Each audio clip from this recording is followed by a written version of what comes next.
Do you know the one stat and skill that all over 90% of high performers share, which is almost all high performers? And at the same time, this same skill, less than 20% of leaders in Fortune 500 companies possess. Do you know the answer? The skill in mention is emotional intelligence. And we're going to talk about what emotional intelligence is, how it's defined. But this is video number 2 of our leadership and influence in leadership series, where last week we talked about the sequence of self-mastery, which is creating a plan, fueling that plan with power, which is what we're talking about today with emotional intelligence. It's discovering your purpose as a leader. It is surrounding yourself with the right people, and it is making progress as a leader, 1% progress each day. And today we're diving into the skill that is potentially the most important skill when it comes to being a highly effective leader, a leader who leads with influence, a leader who builds trust amongst their team, and a leader who builds and develops a great and healthy culture amongst their team. But for those who want some more stats on this, only 22% of leaders were found to have strong emotional intelligence. People managers say that emotional intelligence is most important in the following situation: leading through change, which is right now, giving feedback to their team, addressing personal issues. And if you can't address personal issues with your team, then there's a bigger problem there. And spotting talent, bringing on the right people on your team. Bringing on the right person or bringing on the wrong person on your team will cost you over $4,000 for each wrong hire that you bring on your team. And if you're hiring for an executive position, then you've made a 6-figure mistake by bringing on the wrong person. So it's so important, this idea of emotional intelligence. And employees with emotional intelligent managers are 4 times less likely to leave their job. So just imagine the impact that strengthening emotional intelligence among your team will create. I'm Brandon Eastman. I am the founder of Be Better Industries and the host of the Be Better broadcast. And I work with Fortune 500 teams to help their leaders become more influential and lead with impact, which underlies a foundation of self-mastery. It's great to have you here. Thanks for tuning in. Today, we're going to talk about 3 tips to strengthen your emotional intelligence and at the same time, transplant these ideas amongst your leadership team at your next team meeting or in your one-on-one conversations so that you can create a more emotionally intelligent leadership team.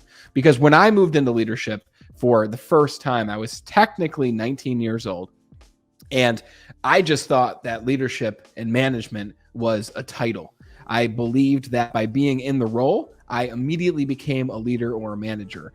And I was in for a rude awakening. That was not the case. I did everything that could possibly go wrong. I did it wrong. I had no emotional intelligence. I had no idea how to address personal issues with my team. I was still a gossiper. I wasn't leading myself. I had no idea of the concept of self-mastery or even of the concept of personal development. And at 19, I was moved into leadership and then demoted. And then at 20 years old, I moved into leadership again, and I didn't learn from my past mistakes, and I was once again demoted. And at 21, I'm thinking to myself, how can I continue to be moved into leadership and then be demoted? I was blaming everything else except for the root cause of my problem, which was myself.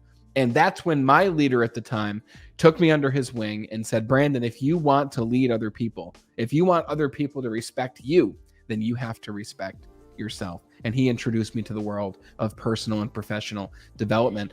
And over time, I became more emotionally intelligent. I began to understand what emotions were. And I'd like to share with you 3 strategies that will help you become more emotionally intelligent and then give these same ideas and principles to your leadership team. So without further ado, number 1 is the emotional hamster wheel.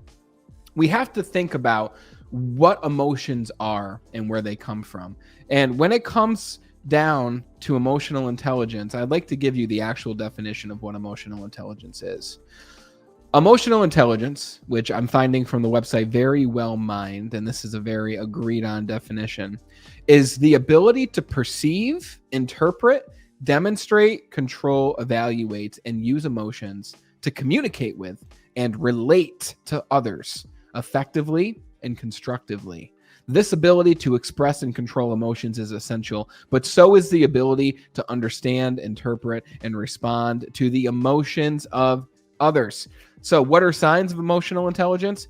Describing how people are feeling just by looking at them, an awareness of personal strengths and limitations, which helps you to move people into their correct role, which fills the third P in the sequence of self-mastery, which is purpose. It helps you to be more self-confident and self-accepted.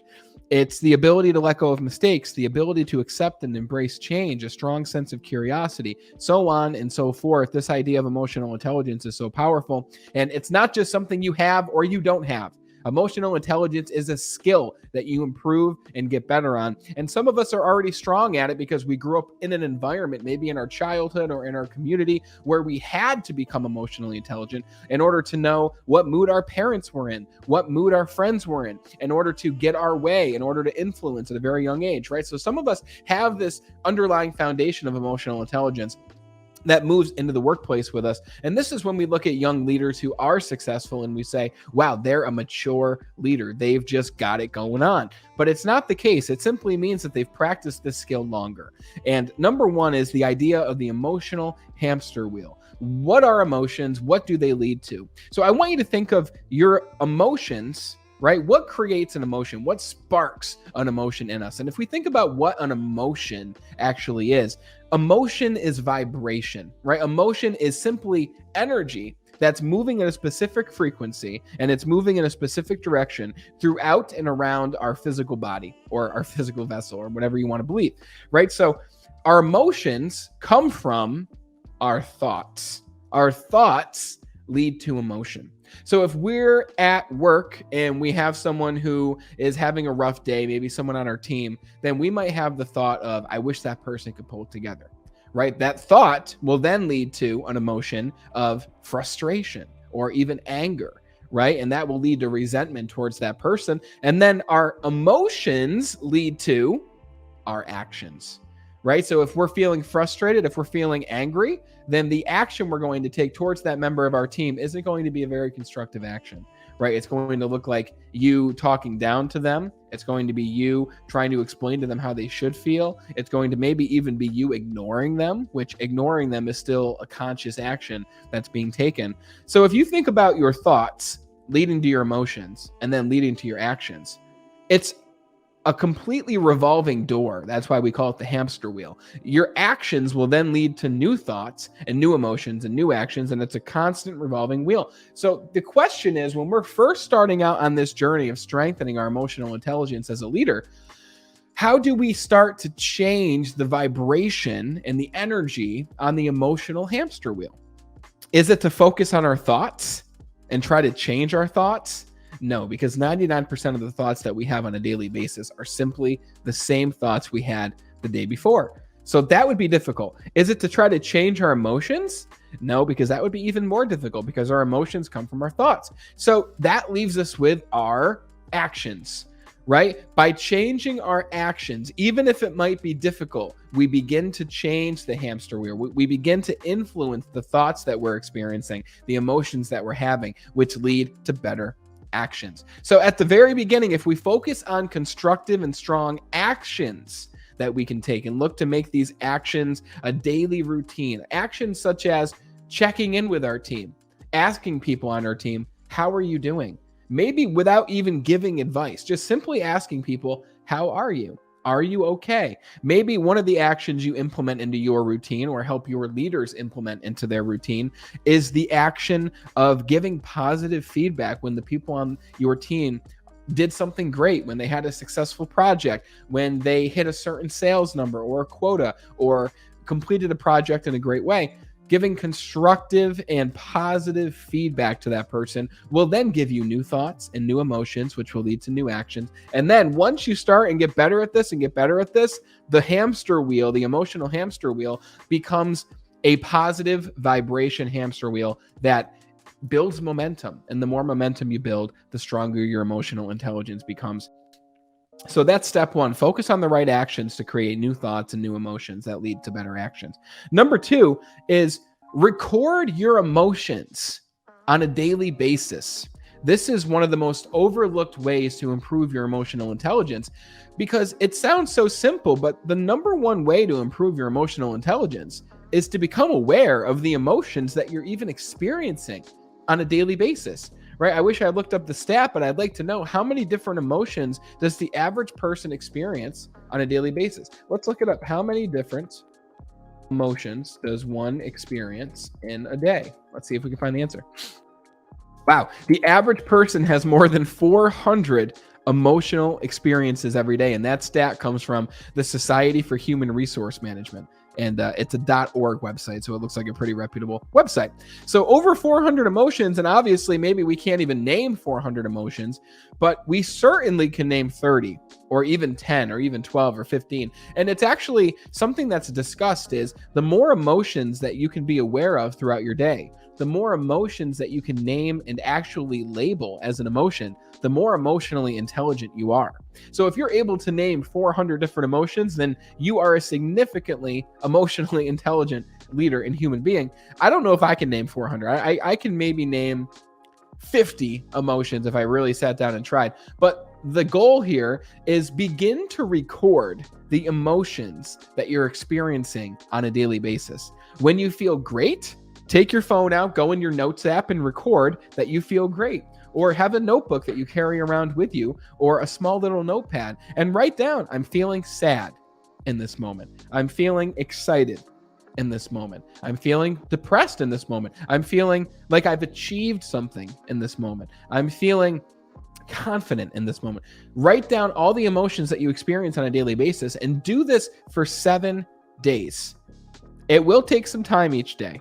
Realistically, it might take you 15 minutes collectively throughout the day to write down the different emotions that you're experiencing. And then you'll get better at this. And then you'll come up with new emotions. And the more emotions you name, the more emotionally intelligent you become. But the goal and the outcome of this exercise is after 7 days, you're going to start recognizing the emotion that you're feeling so that if you're feeling frustrated, you'll know and you'll say to yourself, in this moment, I'm feeling pretty frustrated right now.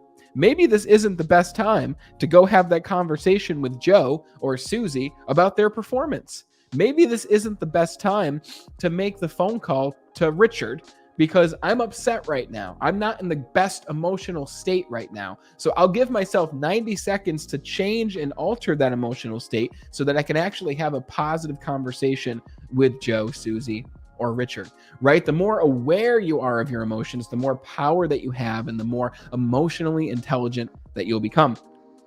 And that leads us to number 3.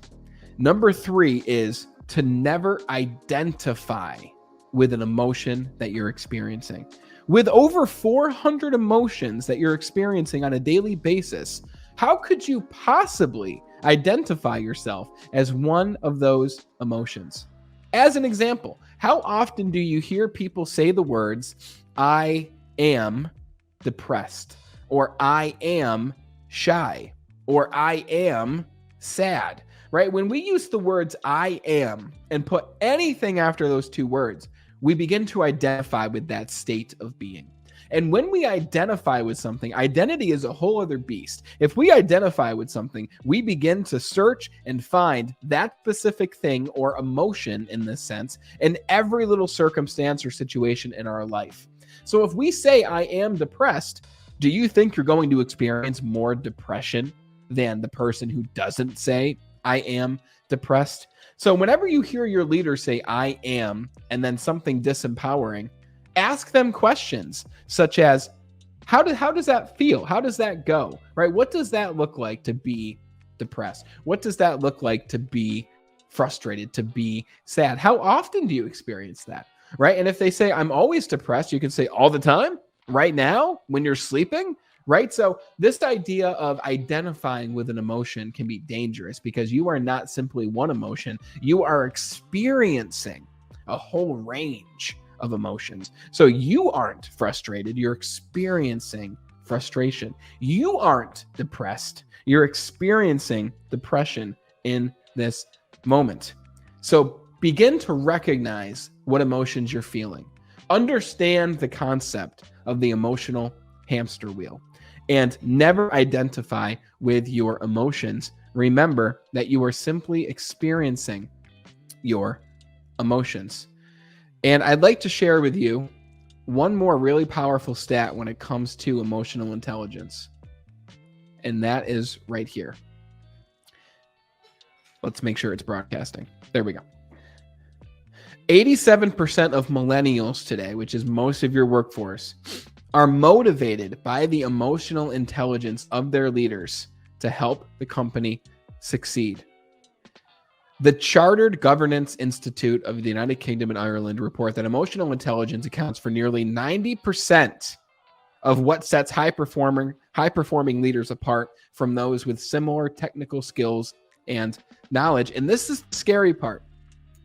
64% of organizations spend only 10% or less of their training and development budget on leadership development and emotional intelligence. 37% of these organizations use emotional intelligence to help inform their leadership development programs.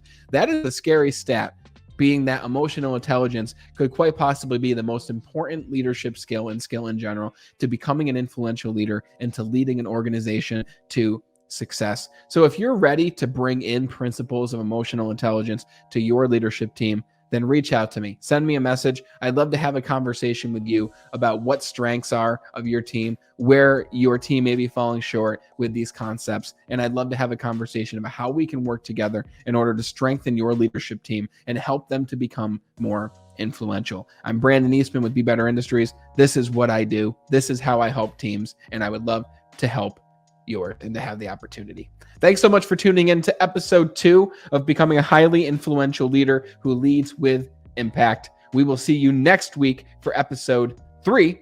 And until we talk again next time, continue to be better.